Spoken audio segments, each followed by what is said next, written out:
A guy spent the whole flight encouraging his kid to kick my seat, so I accidentally unzipped their carry-on bags. I was on a flight. It was the first leg of a journey. I had pre-boarded and settled into my seat. I had chosen a window seat. The flight was not full, so there was plenty of room. But with open seating, you'd better grab the seat you want. I wanted a window seat. They're usually the first to go. My mother and 2 kids also pre-boarded and chose the row behind me. The kids have carry-on bags with their gaming devices. The mother makes eye contact with me. She asked me to give up my window seat so both of her kids could look out the window. I say no. I get an eye roll and a sigh. A few minutes later, general boarding is happening. Along comes the father. He's standing at the end of the row I'm sitting in. He asks, "Why aren't both the kids in window seats?" He didn't ask me, but I felt like it was directed to me. I'm not moving. I don't want to sit in an aisle or center seat. The father sits at the end of the row I'm in. The center seat was empty. The announcements are made. The kids are told that their bags must be stowed, but they keep their devices out to play with. No one is interested in the window. The flight takes off, and the seat kicks start. I ask the father to, "Please ask your kid to stop kicking my seat." Nothing happens. I loudly say, "Please tell your kid to stop kicking my seat." The father tells me, if you had given up your window seat, he wouldn't have to kick your seat. I considered asking the mom, but she seemed to be checked out and rather useless. The flight attendant comes over and tells the kid to stop. As soon as she left, the father told the kid to kick the seat. The entire time in the air, this was a cyclical occurrence. The kid kicks. I loudly ask the father to tell the kid to stop.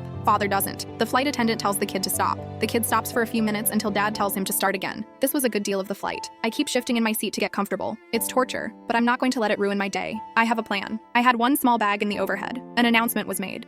If anyone has a connecting flight scheduled to leave within the hour, please raise your hand so we can get you out as quickly as possible so you can make your next flight. I had a connecting flight, but it wasn't for another 3 hours. I was meeting up with some friends between my flights. I noticed that the Kicker family did not raise their hands. They were staying on the plane. I raised my hand. I really didn't need to. I wasn't in a rush, but they didn't need to know. The plane lands and taxis to the gate. Now I have to pretend that I'm in a hurry. The father at the end of the row just sits there. He does not attempt to move, so I can get out of the row. Just acts like I've inconvenienced him the entire flight. I'm sure he would have loved for me to miss my flight. I let the other passengers get off the plane first. I got out of the row, stood up, and opened the overhead bin. Pretended to have to move a few items around to get my carry-on bag out. In reality, I didn't have to move anything. I unzipped their carry-on bags, large knapsacks. I grabbed my small bag and exited the plane. Now, when they go to grab their bags, all their stuff is going to spill out. That's going to be an inconvenience.